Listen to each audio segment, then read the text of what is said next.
Hey everybody, it's Melanie, the Carnivore Queen, and these are the top 5 things I stopped doing to maintain my 70-pound weight loss. So, the first thing I did was I eliminated several food groups. I know this is unpopular, but I was eating a ton of cheese and nuts, and I it turns out I can't have dairy or nuts.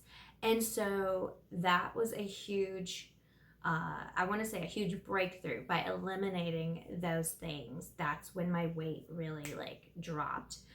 So I eliminated dairy completely. No cottage cheese, no cream cheese, no Parmesan, no cheese, no string cheese. I was just eating nothing but cheese.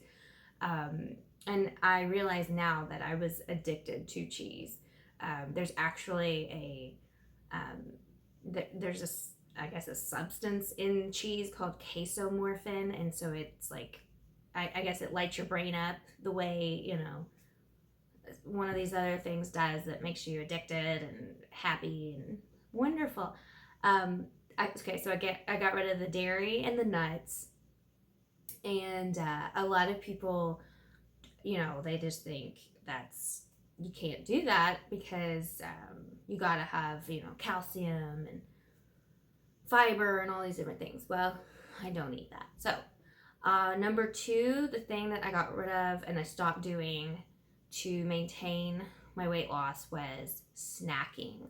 So, that's something that kind of comes naturally when you're on the carnivore diet.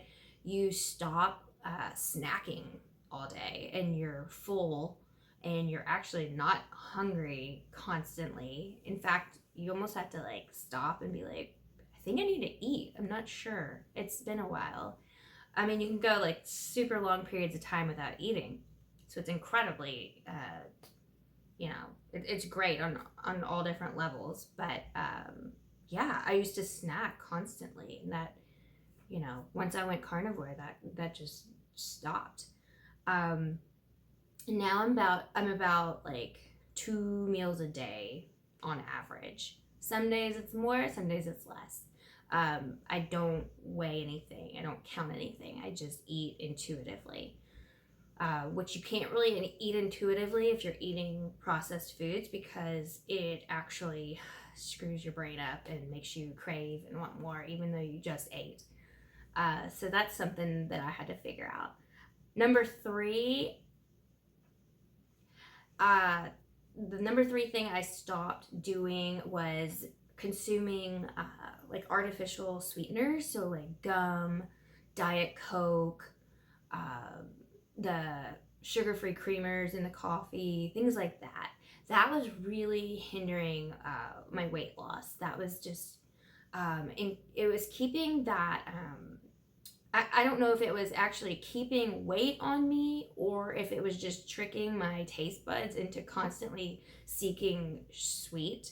But once I eliminated those things, I felt so much better, and it's like it unlocked something in my metabolism and made my skin look better, everything. Number 4 is I stopped cheating.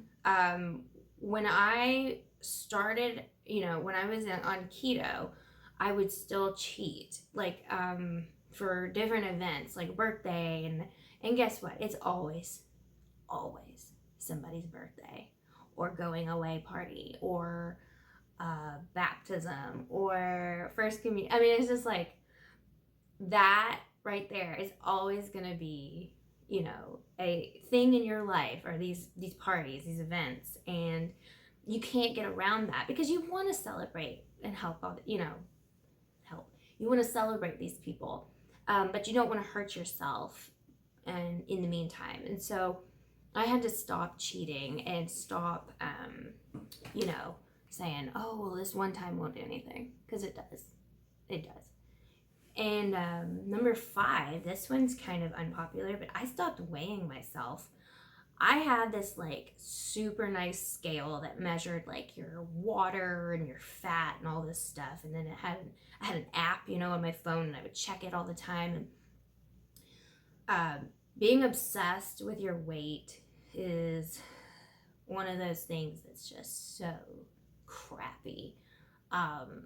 Now I have freed myself from that need of always like weighing myself, and I go by my clothing. So like I know what size I'm in now, and like that's good enough for me. I don't need to know this like precise number, because you know that number changes literally throughout the day. Okay, so like getting hung up on that, letting that screw with your progress, not for me. So yeah, ditch the scale, free yourself, live your life. Like just let that one go, and it really will make a big difference and help you.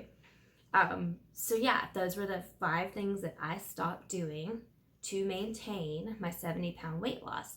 I went carnivore in February of 2021, so it's been 3.5 years, and I am still kicking.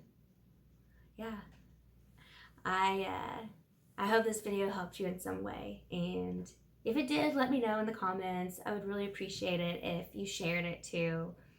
With somebody that might need to hear some of this stuff too. So I will see you in the next video.